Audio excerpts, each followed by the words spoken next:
No niin, no mitäs sitten tänään tehtäisiin? No, tänään mennään testaamaan tai hankkimaan semmonen läpivirtauspuhallin tonne talliin, että saadaan sinne mukava ylläpito lämpötila 10 astetta.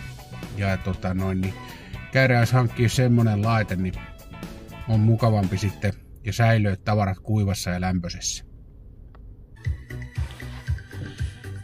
No niin, taas ollaan saavuttu kotiin ja taas olisi tiedossa yksi unboxingi, kun pitäisi saada talveksi talliin lämmöt niin sanotusti, että saisi semmoisen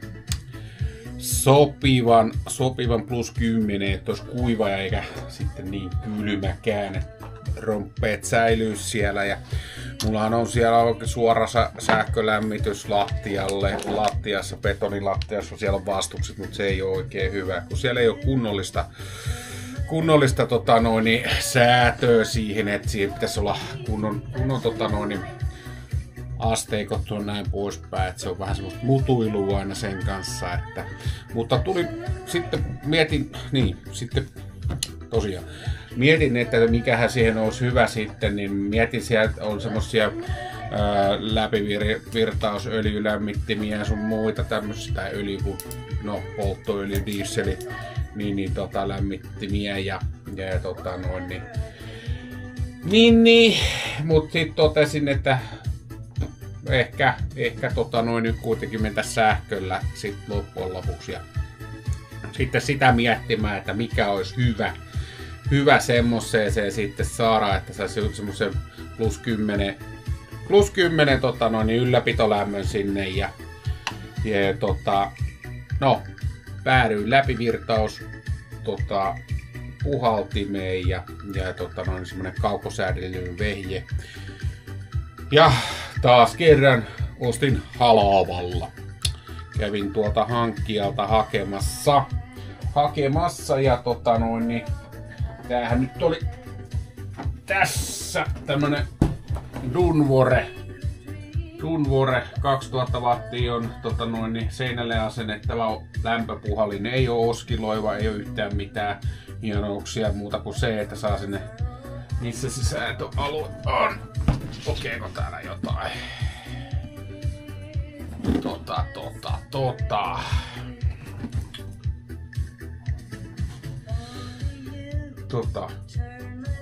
No eipä lue. No ei tietenkään lue. 1000/2000 wattia ja tosiaan verkkovirtavehje ja termostaattitoiminto, kaukosäädit ohjaimella ja sit on ajastin toimintaa sun muuta ominaisuutta, mutta ihan karvalakkimalli. Kun ideana on se justiinsa, että jos sinne laittaa vaikka tavallisen läpivirtauspatteri, siis lämmitinpatteri, niin se ei oikein toimi kunnolla siinä kun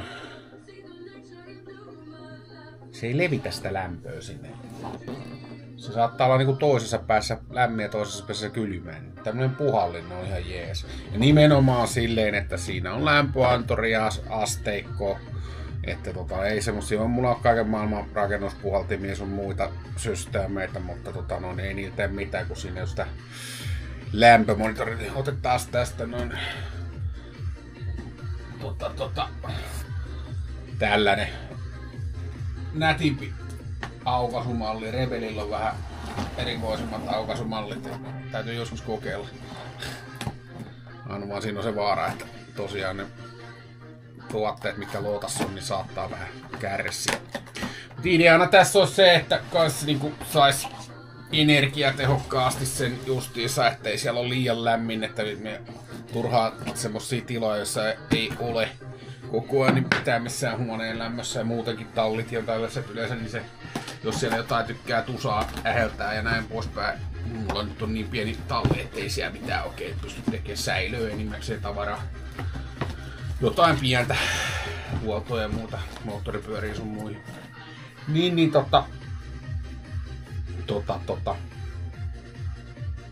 Ruvetaan katsomaan. Eli tän näköinen styrokseenkin. Se on latastu tänne. Tuleeks tää täältä ulos nätisti vai? Nätisti vai joutuuko käyttää forcea? Ei tää nyt tulee ihan hienosti. Oho, joo. Jaha, otetaan tosta tyroksia pois. Tällainen pakkausmuovia ja kaikkea sontaa on ihan jumalattomasti nykyään näitä. Tää ei tarvii.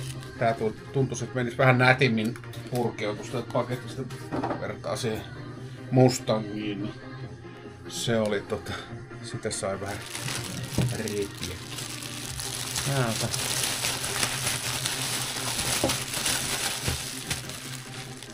Säkki pois päältä.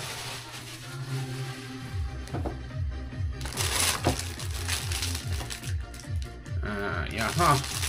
Täällä on ohjeet. Ruuvit seinään kiinnittämistä varten. Jotain kumitutteloita ja kaukosäärin näyttäisi olevan. Jaa.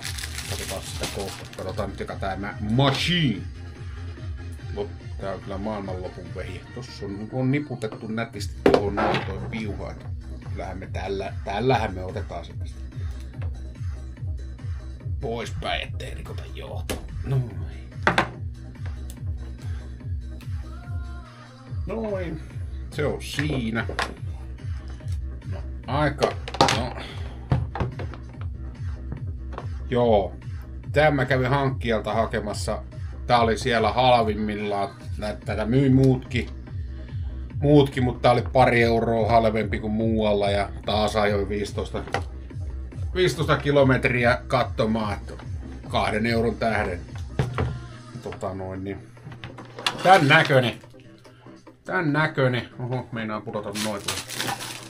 Tän näköinen ja tuolta se puhaltaa lävitte. Tossa on jotain. Näyttöä varmaan näyttää siinä se lämpötila. Tuossa on joku ajastihomma virra päälle. Ei mitään kummallisuuksia. Takapuolelta ottaa näköjään ilman, eli täytyy olla irti seinästä. Täytyy olla varmasti vähän tilaa joka puolella. Että oven yläpuolelle mä ajattelin laittaa, että sitä puhaltaa koko ajan, niin se sitten leviääkin sinne, ettei se jää siihen pelkästään oven kohtaan.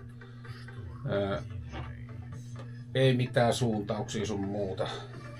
2000 wattia maksimissaan riittää todella pieneen talliin, mikä mulla on todella hyvin. En tarvii sen enempää tehoa sinne sitten. Ja sit jos haluaa äkkiä lämpöä, niin laittaa, sitten siihen on keinot sitten, että miten saa.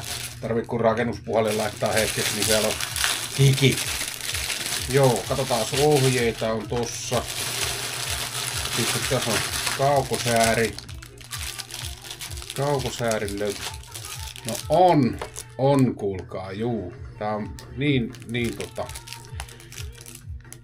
No, Made in Chinahan nää kaikki varmasti on, ettei näissä niinku, ei pääse yli eikä ympäri. Harmillista, ettei nykyään Euroopassa ja muualla tehdä kunnollista laatua. Sitten kuitenkin siitä voisi maksaakin, mutta kun niinku lähtökohtaisesti tietää melkein kaikki elektroniikkalaitteet, kaikki mitä tahansa, niin kyllä ne tulee sieltä idästä ja pitkältä sieltä. Että en tiedä. Joo, no siinä on tosiaan ne kiinnitysruuvut kyllä on. Ei näillä tee mitään. No, onneksi on itsellä paremmin.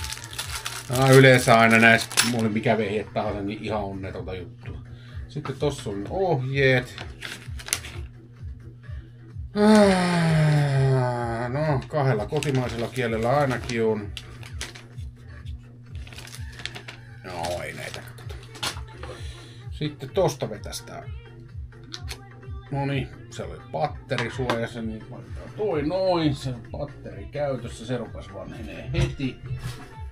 Saadaanko me tähän virtaa mistään? Jaha, katsotaan, saadaanko me virtaa. Mistä mä saan virtaa? No, nyt on kytketty virtaa sähköä. Noin. Katsotaan pääseekö.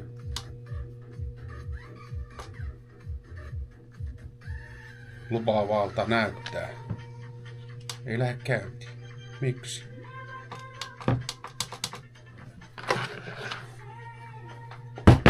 Onks mun sähkölasku maskastettu?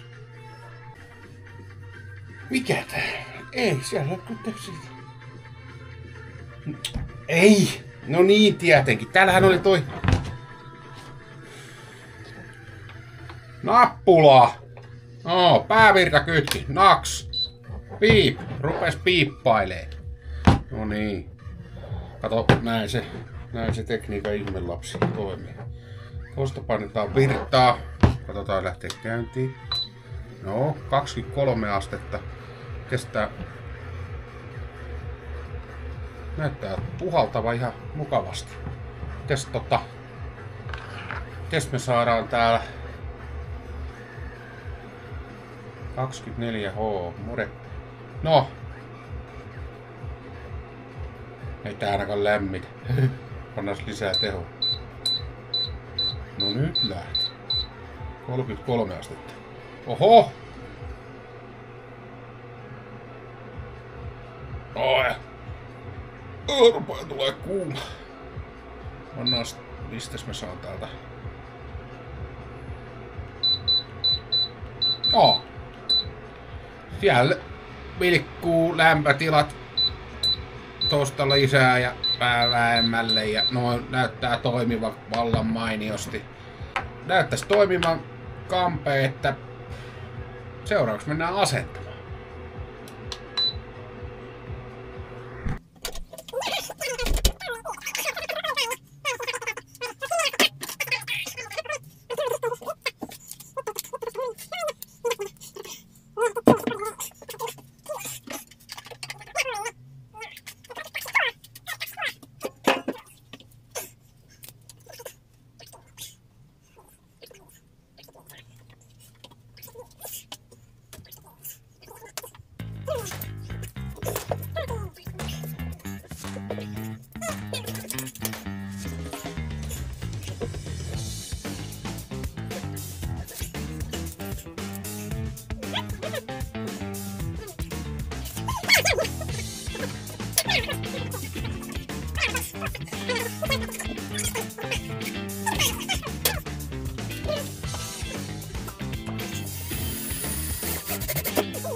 Sehän on.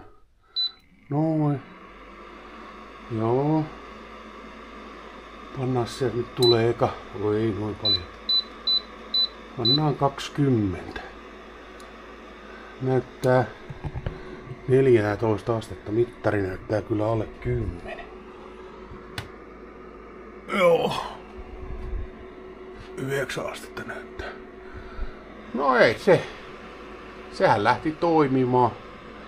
Sitten siihen saa ajastin toiminnat muut ja sitten siihen täytyy vaan asettaa noin 10 astetta sitten. Niin se on sillä selvä. No, sukses.